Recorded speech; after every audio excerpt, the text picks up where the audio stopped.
মা,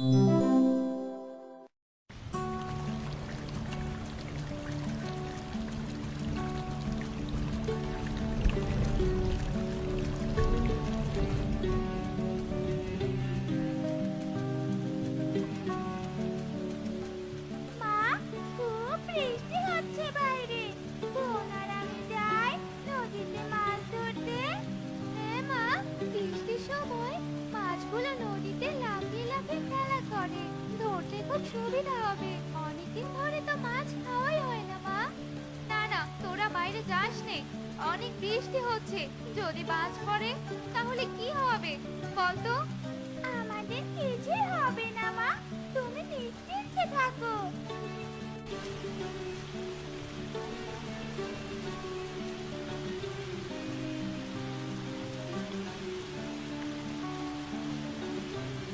বোন, চল, অনেকগুলো মাছ পেয়েছি, এবার বাড়ি যাওয়া যাক।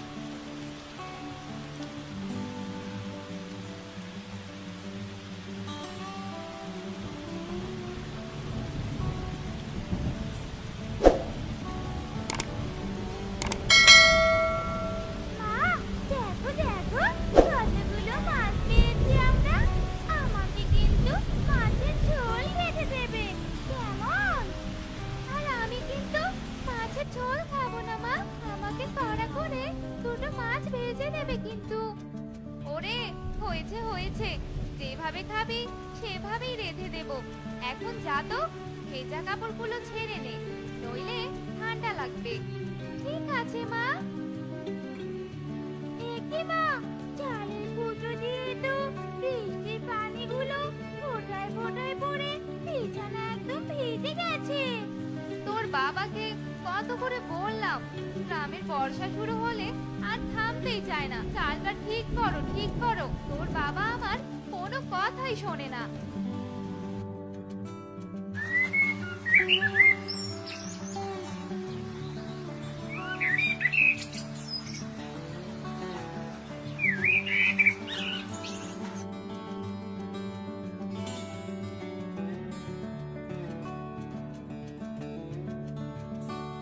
করিম ভাই, আপনি তো দেখছি বৃষ্টি থামতে না থামতে একেবারে কাজে লেগে পড়েছেন। কি আর বলবো ভাই, চালটা ঠিক করছি। কাল সারা রাত ধরে বউ বাচ্চা নিয়ে বৃষ্টিতে ভিজেছি। ভাগ্যিস হাতে কিছু টাকা ছিল, সেটা দিয়ে চালটা সারিয়ে নিচ্ছি। শুনেছি এবার নাকি বৃষ্টির ভারটা অনেকটাই বেশি। আমার ঘরের চালটাও যে সারাতে হবে।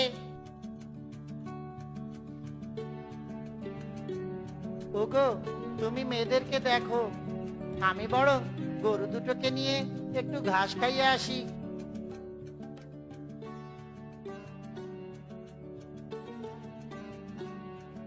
কি গো ভাইজান, চারিদিকে তো পানি দিয়ে ভরা, গরুকে নিয়ে কোথায় যাচ্ছেন? যেখানে শুকনো মাঠ পাবো সেখানেই গরু দুটোকে খাইয়ে নিয়ে আসবো। বর্ষার দিনে তো মানুষের সাথে সাথে পশুদেরও খাবার অভাব দেখা দেয়।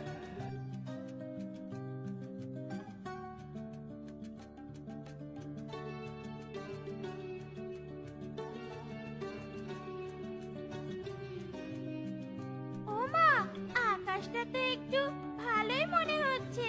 বোন আর আমি মিলে জঙ্গলে গিয়ে কিছু জ্বালানি নিয়ে আসি।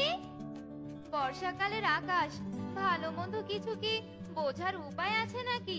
কখন যে মেঘ ঘন করে বৃষ্টি চলে আসবে। কিছুই হবে না মা, বৃষ্টি আসার আগে আমরা চলে আসবো। জ্বালানি না আনলে তো বৃষ্টিতে ঘরে একবার আটকা পড়লে আগুন জ্বালাতেও পারবো না, আর তখন আমাদের না খেয়ে থাকতে হবে মা। ঠিক আছে মা, তোরা তবে সাবধানে যাস। বোন, দেখ আকাশ কেমন মেঘ করেছে, এক্ষুনি খুব জোরে ঝড় আসবে আর বজ্রপাতও হবে মনে হয়। দেখ আকাশ কেমন গুড়গুড় করছে। ভয় পাস না বোন, আমি তো আছি।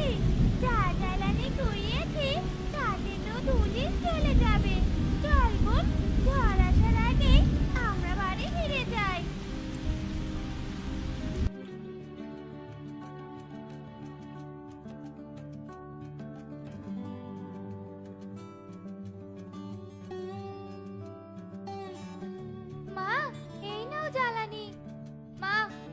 এসেছিস।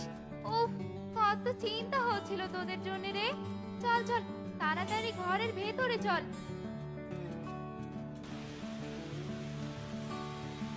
যে হাওয়া দিচ্ছে বাইরে, এত বড় ঝড় হচ্ছে বাইরে।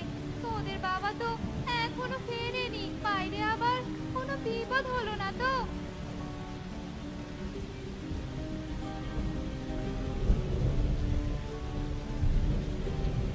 তোমাদের আর চিন্তা করতে হবে না, আমি চলে এসেছি। বর্ষা তো শুরু হয়ে গেল, মনে হয় না কাল থেকে আর কোনো কাজ থাকবে। জানি না সংসার কি করে চলবে।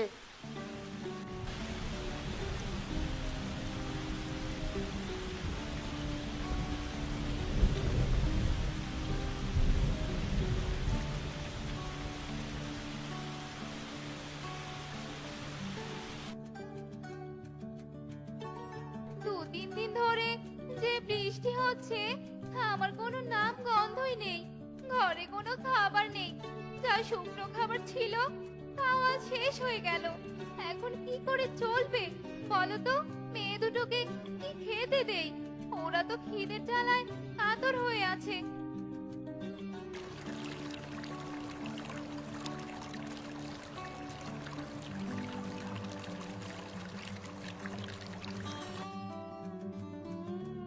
নৌকায় করে সবাই কোথায় যাচ্ছে দেখি তো, দেখি জিজ্ঞেস করে।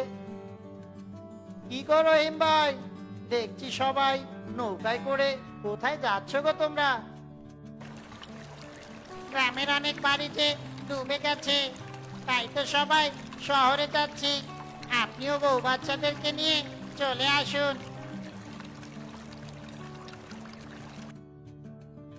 চলো না, আমরাও শহরে যাই, না হলে যে পানিতে ডুবে মরতে হবে। শহরে গেলে তো অনেক খরচ, আর খাবই বা কি, থাকবই বা কোথায়? তার চেয়ে বরং বৃষ্টি কমলে একবার না হয় ওই জমিদারের বাড়িতেই যাব, দেখি উনি কোনো সাহায্য করতে পারেন কিনা। জমিদার যে গিফটে, উনি কি আমাদের সাহায্য করবেন বলো? চেষ্টা তো করতে হবে, এছাড়া যে আমাদের আর কোনো উপায় নেই বউ। এই কলা গাছের ভেলায় করে আমি জমিদারের বাড়ি যাচ্ছি বউ। আমিও তোমার সাথে যাব। না রে মা, চারিদিকে যে অনেক পানি, তোকে আমার সাথে যেতে হবে না। আমার বৃষ্টির পানি দেখতে খুবই ভালো লাগে, আমাকে নিয়ে চলো না। ঠিক আছে ঠিক আছে, তবে চল।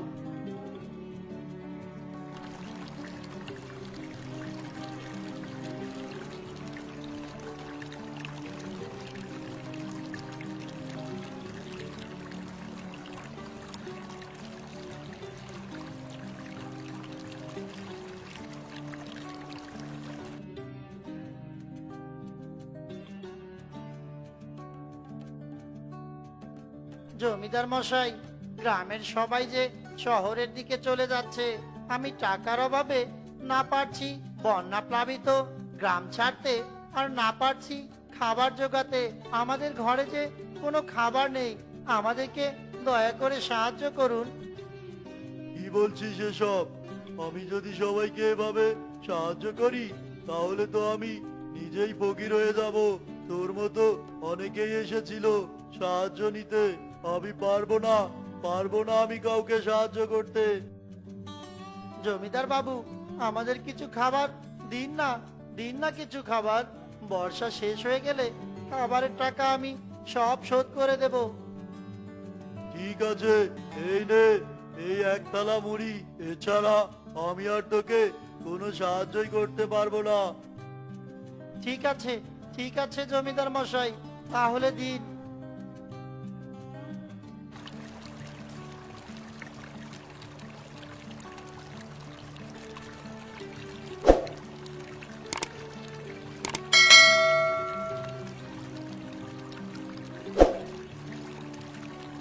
বাবা, এক থালা মুড়ি দিয়ে কি হবে? এছাড়া এছাড়া যে আমাদের আর কোনো উপায় ছিল না রে মা। বাবা দেখো, এক বুড়ি দাদিমা পানিতে ডুবে যাচ্ছে। আরে আরে তাই তো, তাই তো। দাঁড়া দাঁড়া, আমি বরং ভেলাটাকে বুড়িমার কাছে নিয়ে যাই। মনে হয় বুড়িমা অনেকগুলো পানি খেয়ে ফেলেছে। দাঁড়াও, পেট চেপে পানি বের করতে হবে। বাবা, তোরা আমার জীবন বাঁচালি রে। তবে খুব খিদে পেয়েছে, কিছু খেতে দে না। বুড়িমা, আমাদের কাছে তেমন কোনো খাবার নেই। জমিদারের কাছে এক থালা মুড়ি এনেছি, নাও এটাই খেয়ে নাও।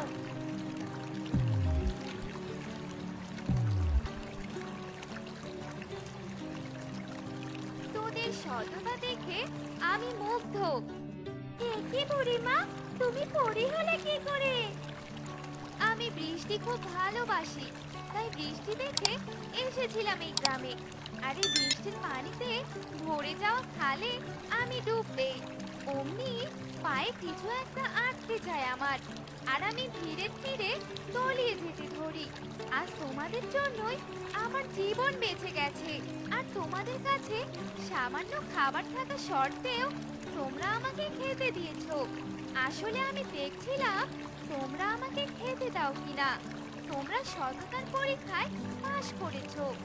এখন তোমরা বলো, তোমরা আমার কাছে কি চাও? আমাদের কিচ্ছু চাই না পরি, তবে এই গ্রামে সকলে এখন পানি বন্দী। আমি চাই তুমি সকলকে মুক্তি দাও, তাহলেই আমরা খুশি। মেয়ে, তুমি আবারও আমার মন জয় করেছো। তাই আমি তোমাকে খুশি হয়ে এই জাদুই ফুল গাছটা উপহার হিসেবে দিচ্ছি। আর এই জাদুই ফুল গাছের কাছে যখনই তোমরা কিছু খেতে চাইবে, তখনই সেই খাবারটি হাজির করবে।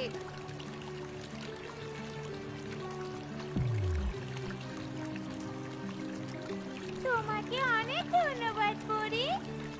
আর কাল সকালের মধ্যেই গ্রামের সব পানি কমে যাবে। আমাদের উপকার করার জন্য তোমাকে অসংখ্য ধন্যবাদ করি।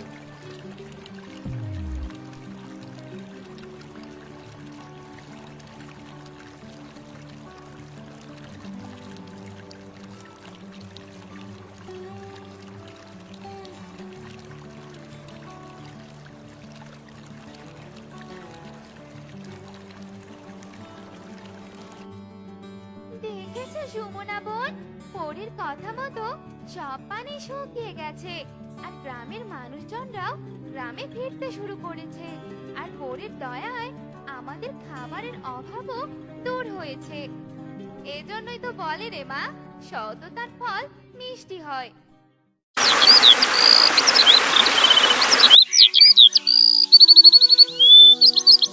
শিলুমারে, গামছাটা নিয়ে আয় তো। বাবা, এই নাও গামছা। তা তোর মা কোথায় গেছে রে? তাকে তো দেখতে পাচ্ছি না। মা তো একটু মোরল দাদুর বাড়িতে গেছে। মোরল দাদু কি যেন দরকারি কথা বলবে। ও আচ্ছা আচ্ছা, ঠিক আছে রে মা, আমি তাহলে এখন অটো নিয়ে বেরিয়ে গেলাম। আজ আবার বানরের কয়েক বস্তা ধান বাজারে নিয়ে যেতে হবে যে। ঠিক আছে বাবা, যাও তাহলে।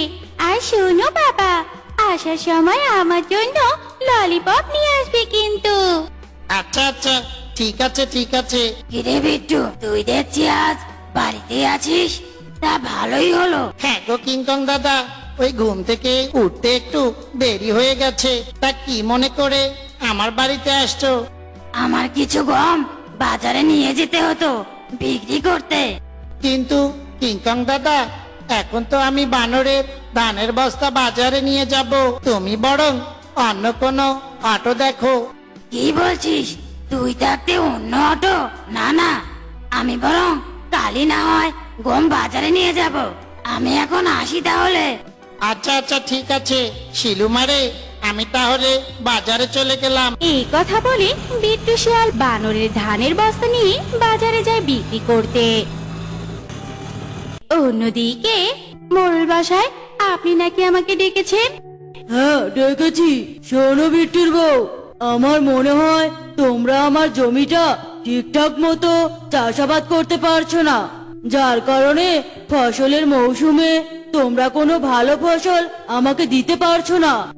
মোরল মশাই, আমরা তো অনেক চেষ্টা করি ভালো ফসল চাষাবাদের জন্য, কিন্তু কেন যে এমন হচ্ছে কিছুই তো বুঝতে পারছি না। দেখো, চেষ্টা করলে তো হবে না, ভালো ফসল ফলাতে হবে। আমার দরকার ভালো ফলন, তাই তোমরা এখন থেকে আমার জমি আর চাষাবাদ করবে না।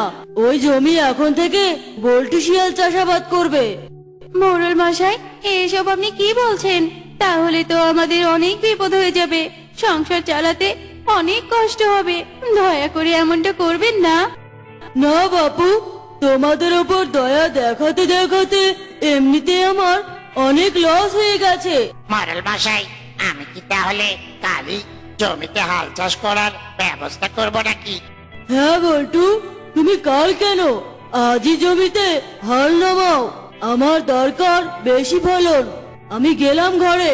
এই যে বৌদি, বিট্টুকে বলে দিবেন পল্টুর সঙ্গে পাঙ্গা নেওয়া ঠিক নয়। এরপর চুমকি শিয়ালিনী মন খারাপ করে বাড়িতে চলে আসে।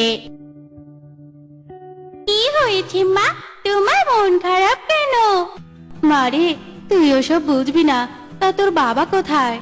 বাবা তো বানর কাকু ধান বিক্রি করতে বাজারে গেছে। বেশ কিছুক্ষণ পর দেখি তোমরা দুই মামে চুপচাপ বসে আছো যে, কি হয়েছে তোমাদের? সে কথা না হয় পরেই শুনো। বাইরে থেকে এলে যাও, হাত মুখ ধুয়ে খাবার খেয়ে নাও। আচ্ছা আচ্ছা, ঠিক আছে। কি ব্যাপার চুমকি, তুমি খাচ্ছ না কেন? আমার খিদে নেই, তোমরা তাড়াতাড়ি খেয়ে নাও। আরে আরে, যাচ্ছ কোথায় তুমি? বাবা, মায়ের মনটা মোড়ল দাদুর বাড়ি থেকে আসার পর থেকে খারাপ। তুই কি জানিস রে মা, কি হয়েছে? না বাবা, আমি জিজ্ঞাসা করেছিলাম, কিন্তু মা বলেনি। আমি নাকি ওসব বুঝবো না। আমি তো এখন অনেক বড় হয়ে গেছি, আমি তো এখন সব বুঝি। ওরে আমার পাকনা মেরে। রাতের বেলায় চুমকি, কি হয়েছে তোমার? মন খারাপ কেন তোমার? বলো দেখি। ওগো, আমরা যে জমিটা চাষ করতাম সেটা মোড়ল মশাই বল্টু শিয়ালকে চাষ করতে দিয়ে দিয়েছে। কি বলছো এসব? হ্যাঁ, আর মোড়ল মশাই বলেছে আমরা নাকি চাষ করতে পারি না। ওই বল্টু নাকি ভালো চাষাবাদ করতে পারে। আর বল্টু কি যেন লড়াইয়ের কথা বললো। ও, এখন আমি বুঝতে পেরেছি।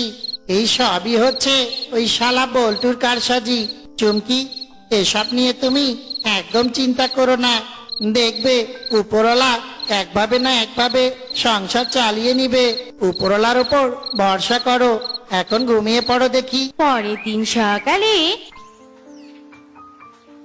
বাবা, এখন তুমি কোথায় যাচ্ছ?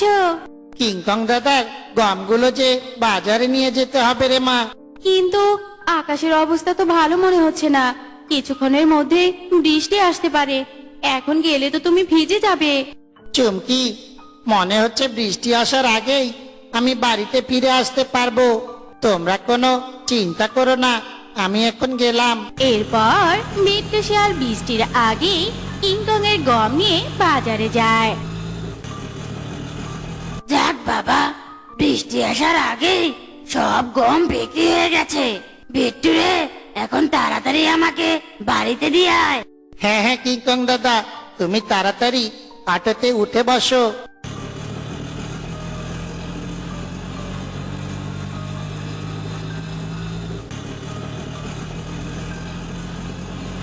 যাক বাবা, ভালোই ভালোই বাড়িতেও এসে গেছি। এই নে বিট্টু, তোর টাকা। আমি তাহলে গেলাম গো কিংকং দাদা। আরে দাঁড়া দাঁড়া, আমি একটু ঘর থেকে আসছি। এই নে এক ডালি গম।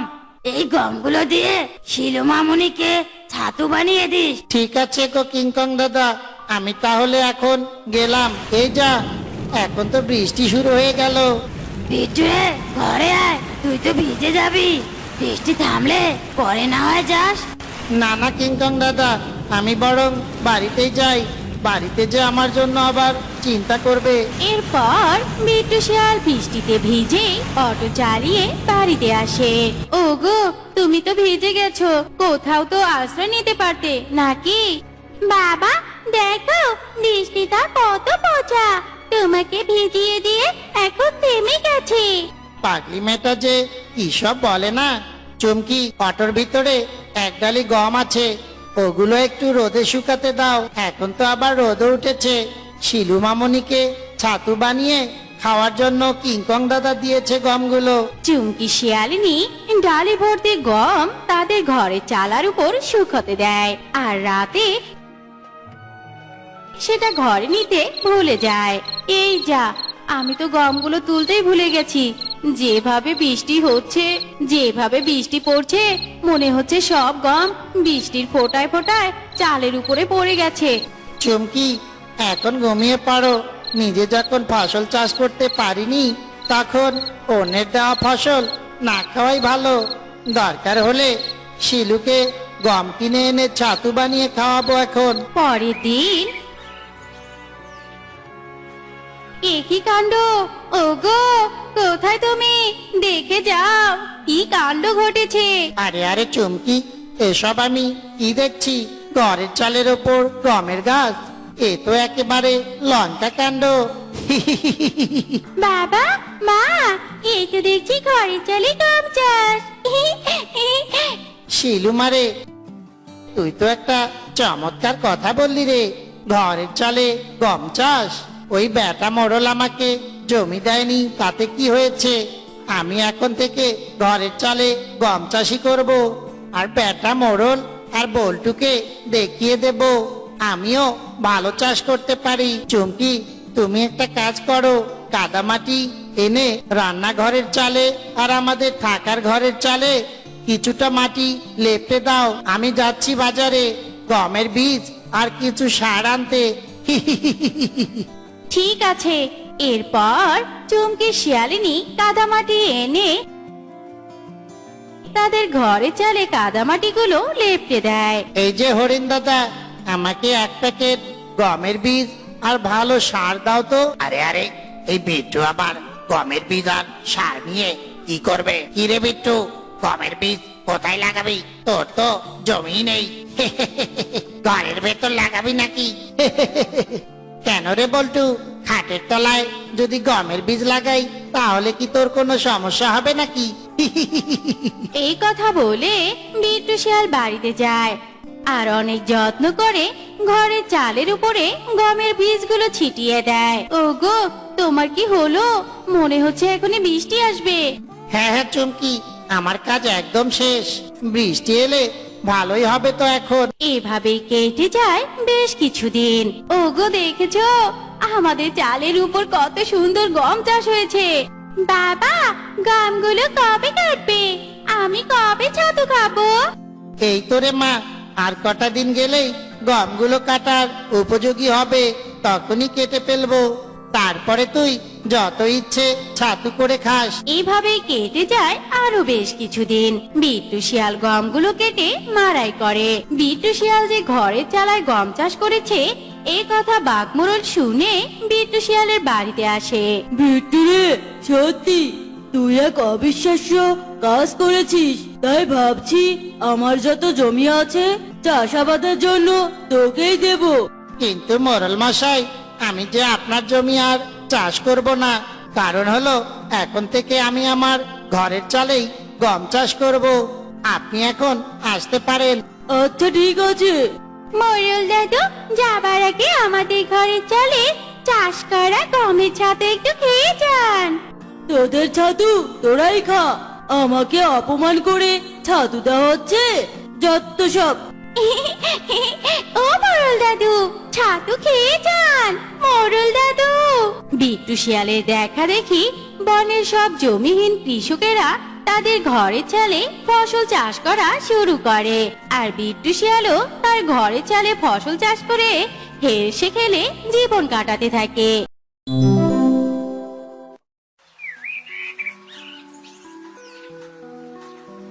অনেকদিন আগের কথা।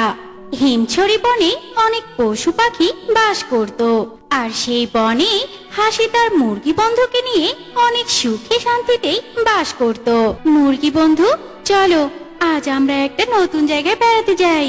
নতুন জায়গায় বেড়াতে যাবে হাসি বন্ধু? কিন্তু কোথায় সেই নতুন জায়গা? আমিও তো ঠিক চিনি না সেই জায়গাটা, তবে এটা জানি যে বনের উত্তর পাশে সেই জায়গা। চেনো না? তাহলে যাবে কেমন করে?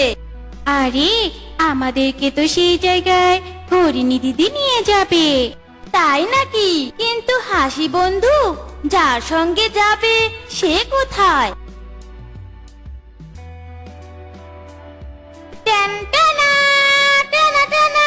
হাসি মুরগি বন্ধু, এই যে আমি চলে এসেছি। চলো চলো, তাড়াতাড়ি চলো। আচ্ছা আচ্ছা, চলো তাহলে। এরপর তারা তিনজনেই উত্তরের বনে যায়। ও মা, কি সুন্দর জায়গা! দেখেছো মুরগি বন্ধু, এখানে কি সুন্দর একটা পুকুর আর কত কত মাছ। আর হরিণী দিদি, দেখেছো তোমার খাওয়ার জন্য কত কত কচি কচি ঘাস। সেই জন্যই তো তোমাদেরকে এখানে নিয়ে এলাম। হ্যাঁ, তোমাদের দুজনের জন্যই তো খাবার আছে, কিন্তু আমার জন্য তো কোনো খাবারই নেই। এখানে আসাটা আমার একদমই ঠিক হয়নি। এখানে তোমরা খাবে আর আমি শুধু চেয়ে চেয়ে দেখবো। আরে মুরগি বন্ধু, কে বলেছে আমরা দুজনে খাবো আর তুমি শুধু চেয়ে চেয়ে দেখবে? আমরা দুজনে এই পুকুরের মাছ খাবো আর হরিণী দিদি খাবে কচি কচি ঘাস। তাহলেই তো হয়ে গেল। কিন্তু আমি তো পুকুরে নেমে তোমার মতো মাছ ধরতে পারবো না। আরে বোকা মেয়ে, আমি তোমাকে মাছ ধরে ডাঙায় এনে দিব আর তুমি তা মজা করে খাবে। ব্যাস, হয়ে গেল। হাসি বন্ধু, তুমি অনেক ভালো। এরপর হাসি পুকুর থেকে মাছ ধরে মুরগিকে দেয় আর মুরগি তার ডাঙায় বসে বসে মজা করে খেতে থাকে। অন্যদিকে ভাগিনারে, নিজের বন ছেড়ে তো এই হিমছড়ি বনে চলে এলাম, কিন্তু এখানে তো কোনো শিকারই দেখছি না। আরে আরে বাপের শালা মামু, এত অস্থির হয়েও না তো। আমাকে একটা গান গাইতে দাও, আমি গানের সুরে সুরে শিকার খুঁজি। তাড়াতাড়ি গান গা আর শিকার খুঁজে বের কর। এদিকে যে খিদের ঠেলায় আমার পেটে নাড়ি বুড়ি হাডুডু খেলছে। যেতে যেতে পথে পূর্ণিমা রাতে চাঁদ উঠেছিল গগনে। এ এ আয় হায়, ওরে বাপের শালা মামুরে, কি উড়ে খা। শিকার পেয়ে গেছি। শিকার পেয়ে গেছিস? কোথায় কোথায় শিকার? ওই দেখো দেখো, কত বড় বড় ডিম, ইতনা বড়কা বড়কা ডিম। এত বড় ডিম খেলে আমাদের পেট তো আজ পড় গিয়া। ওরে জিজুর বেটা ভাগিনা, তবে আর দেরি কিসের? চল ডিমগুলো গান্ডে পিন্ডে গিলে নেই।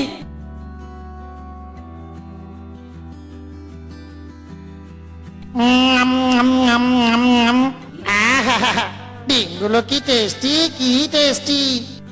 আহা, ভাগ্নে রে, এখন নতুন স্বাদ।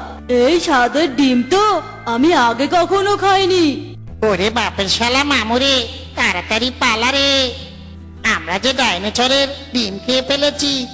বাঁচতে চাইলে পালা রে মামা, পালা।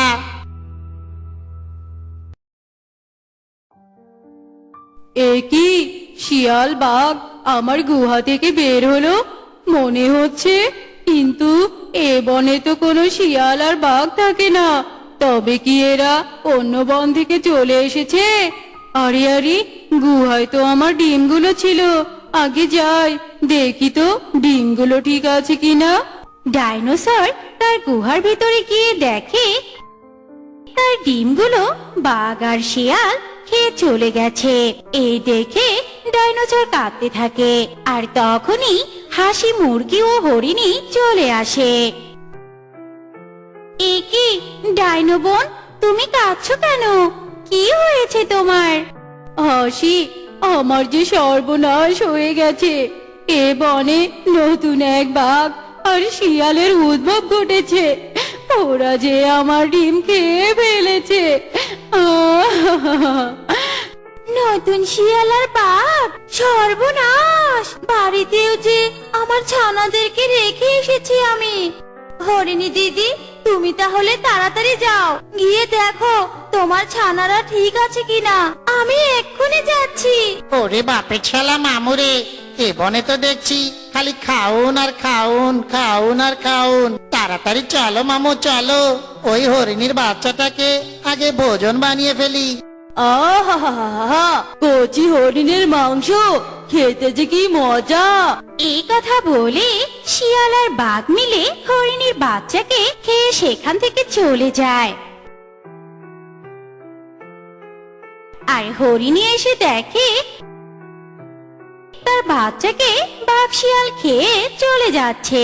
আয় হায় হায় রে, আমার বাচ্চাকে ওরা ছাড়লো না, আমার বাচ্চা। এরপর হাসি মুরগি ও ডাইনোসর হরিণের কাছে আসে।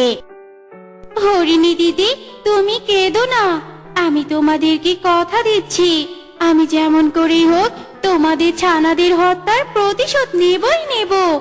এর জন্য তোমরা শুধু আমাকে সাহায্য করো। কেঁদো না হরিণী দিদি, কেঁদো না। তুমি সত্যি বলছো হাসি? আমার ছানা হত্যার প্রতিশোধ নেবে তুমি? হ্যাঁ, আমি সত্যি বলছি। ডাইনো বোন আর হরিণী দিদি, তোমরা কেউ কেঁদো না, আমি তোমাদেরকে কথা দিচ্ছি, আমি তোমাদের সন্তান হত্যার প্রতিশোধ নেবই নেব।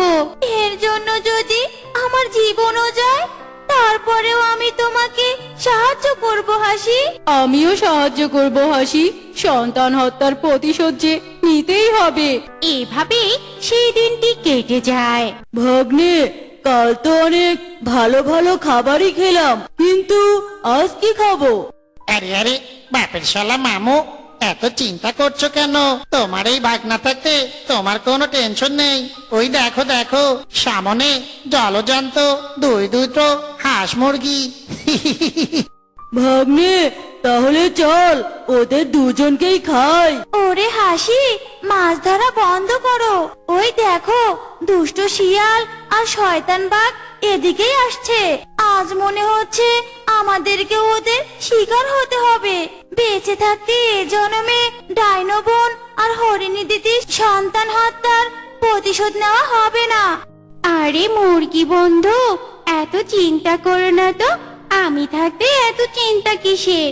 দেখতে থাকো ওদেরকে আমি কিভাবে বোকা বানাই। আরে আরে শিয়াল মামা, বাঘ মামা, তোমরা? হ্যাঁ, আমরা তোদেরকে খেতে এসেছি। আয় উপরে উঠায়। ভাগ্নে, আগে মুরগিটাকে ধর। তুমি যা বলবে মামা। এই তো আমি ধরে ফেলেছি প্রায়। এই ছাড় ছাড় আমাকে। আরে আরে রুকো রুকো যারা, এত ব্যস্ত হচ্ছ কেন? বাঘ মামা, শিয়াল মামা, আমরা তো তোমাদের সঙ্গে দেখা করার জন্যই যাচ্ছিলাম। মানে কি বলতে চাস তোরা? হ্যাঁ, সেই জন্যই তো কত কত মাছ ধরেছি তোমাদেরকে উপহার দেব বলে। এই দেখো। আরে আরে, তাই তো। বাঘ মামা, ওদের কথা বিশ্বাস করো না তুমি। ওরা দুজন আমাদেরকে ফাঁসাচ্ছে। ওরা মাছ ধরেছে নিজেরা খাবার জন্য। ভাগ্নে, তুই চুপ কর। বল হাসি, তুই যেন কি বলছিলি? বাঘ মামা, আপনি কত চালাক, আর আপনার ভাগ্নেটা আস্তা একটা বলদ। আমরা যদি এই মাছগুলো নিজে খাওয়ার জন্য ধরতাম, তাহলে তো এতক্ষণে খেয়ে ফেলতাম। তাই তো, হাসির কথায় তো লজিক আছে। বাঘ মামা, তোমাদের কষ্টটা আমি বুঝি। আর কতদিন তোমরা এরও ডিম চুরি করে অন্যের ছানা চুরি করে খাবে বলো? তাছাড়া তো একটা মুখেরও রুচির কথা আছে, তাই না? সেই জন্যই তো আমি আর মুরগি বন্ধু মিলে তোমাদের দুজনকে প্রতিদিন মাছ দিয়ে আসবো। তাহলে তোমাদেরকে কষ্ট করে চুরি করে খেতে হবে না, কি বলো? আরে আরে হাসি,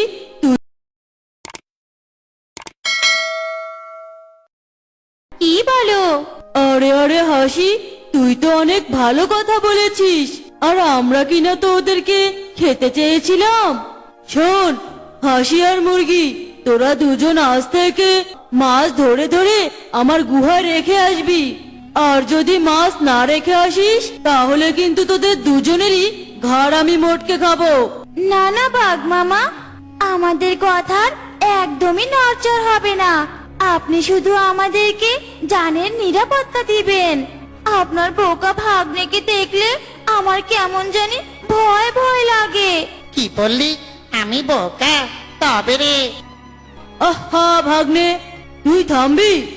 শোন, আমি তোদেরকে কথা দিচ্ছি, আমার ভাগ্নে কিংবা আমি তোদের কখনোই ক্ষতি করব না। তবে তোদের কথা যেন ঠিক থাকে।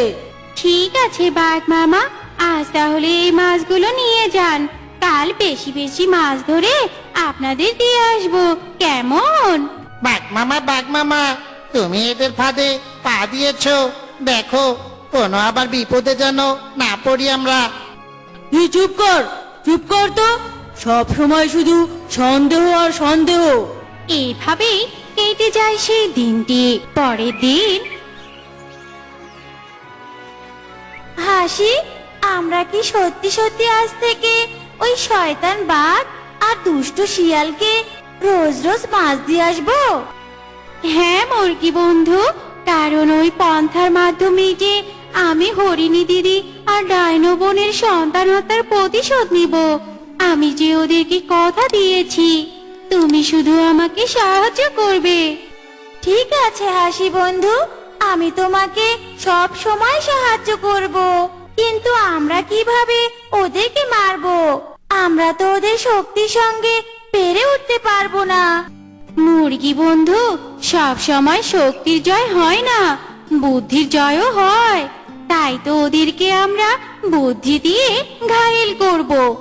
এবার চলো মাছগুলো দিয়ে আসি। কি গো বাঘ মামা, ওদের মাছের জন্য অপেক্ষা করছো তো? করো, বেশি করে অপেক্ষা করো। আসবে না বলছি। ওরা দুজনে মিলে তোমাকে আর আমাকে বোকা বানিয়েছে, বুঝলে? বাঘ মামা, এই যে আমরা চলে এসেছি। এই নাও তোমাদের মাছ, একদম টাটকা ফরমালিন যুক্ত মাছ। হিরে ভাগ্নে, এবার তোর মুখটা কোথায় গেল বলতো?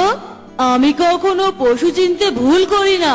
দে হাসি, মাছগুলো আমাকে দে। আমার যে ফরমালিন যুক্ত টাটকা মাছ দেখে জিভে জল এসেছে। দেখো বাঘ মামা, ওই জিভের জলে পা পিছলে আবার পড়ে গিয়েও না।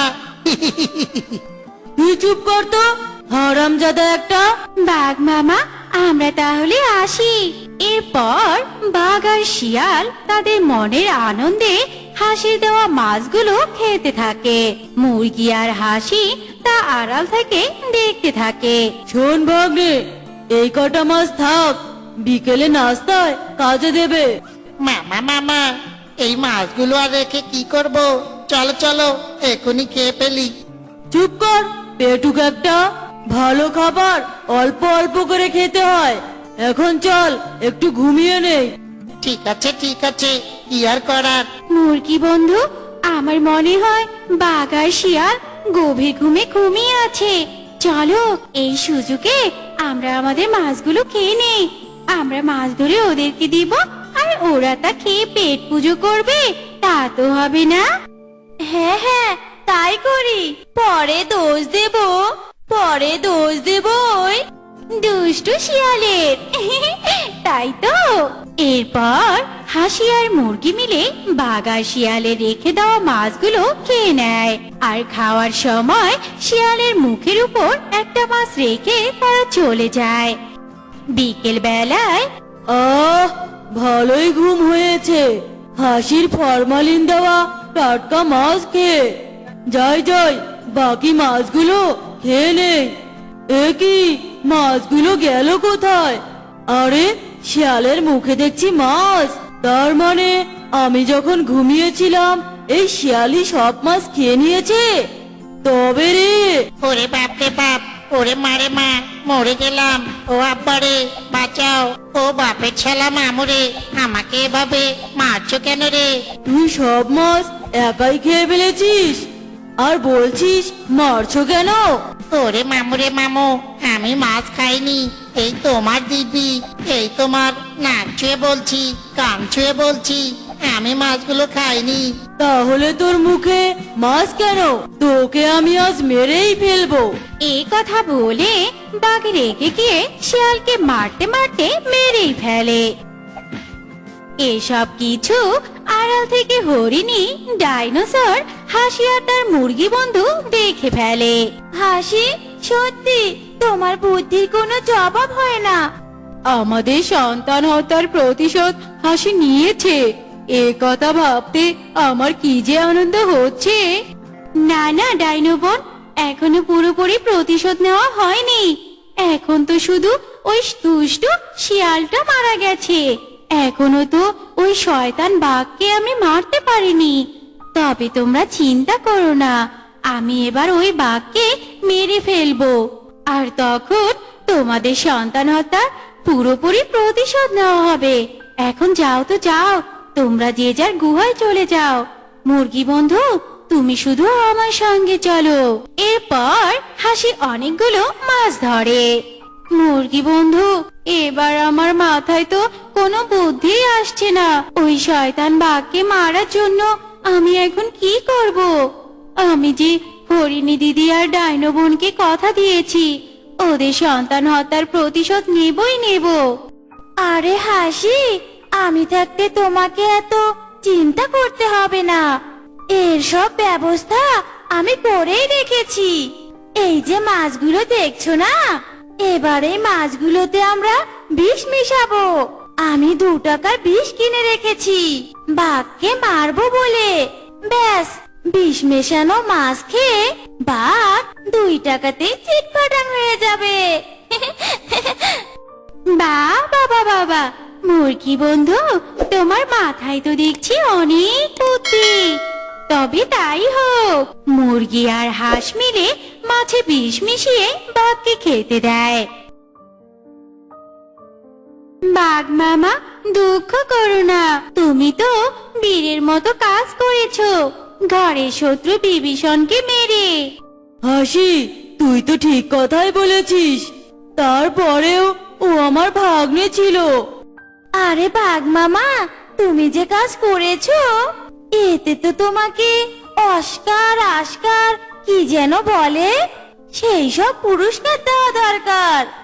এখন মাছগুলো খেয়ে নাও তো, খেয়ে নাও, আর দুঃখ করো না। ঠিকই বলেছিস, দে দে মাছগুলো দে। বাঘ যেই না মাছ খায় অমনি মরণ যন্ত্রণায় ছটপট ছটপট করতে থাকে। ওরে হারাম জাদিরা, তোরা আমাকে কি খাওয়ালি? ভাগ্নে তো ঠিক কথাই বলেছিল, আমি তো সত্যি আজ বিপদে পড়ে গেছি। এখন আমাকে কে বাঁচাবে? শয়তান বাঘ, তুই এই বনের অনেক নিরীহ প্রাণীদেরকে খেয়েছিস, হরিণী দিদির ছানা, এমনকি ডাইনো বনের ডিমকেও ছাড়িসনি। তাই আমরা বুদ্ধি করে তোকে দিয়ে তোর ভাগ্নেকে মেরে ফেলিয়েছি, যাতে তোকে মারতে সহজ হয়। কি বললি? হ্যাঁ, শুধু তাই নয়, তোর মাছেও আমরা বিষ মিশিয়ে দিয়েছি। তাহলে তো তোদেরকে না মেরে আমি মরবো না। এই কথা বলে বাঘ হাসি আর মুরগিকে ধরার জন্য ধাওয়া করে। হাসি আর মুরগি দৌড়াতে দৌড়াতে গিয়ে পুকুরে নেমে পড়ে। মুরগি বন্ধু, তুমি তাড়াতাড়ি আমার পিঠে উঠে বসো। ঠিক আছে। ওরে শয়তান পাজিরা, সাহস থাকলে উপরে উঠায়, আয় বলছি উপরে উঠে। ওরে পাজি বাঘ, তুই সাহস থাকলে পুকুরে নেমে আয়। এরপর বাঘ বিষক্রিয়ায় পুকুরের পাড়ে ছটফট করতে করতে সেখানে মারা যায়। আমি পেরেছি, তোমাদেরকে দেওয়া কথা আমি রাখতে পেরেছি। আর এইসব কিছু সম্ভব হয়েছে মুরগি বন্ধুর জন্য। তাই তো তোমাদের দুজনের জন্যই আমরা মালা নিয়ে এসেছি, এটা যে তোমাদেরই প্রাপ্য। এরপর থেকে তারা সবাই সুখে শান্তিতে থাকতে শুরু করে। चैनल को सब्सक्राइब करो और नॉन कॉपीराइट वीडियो का मजा लो।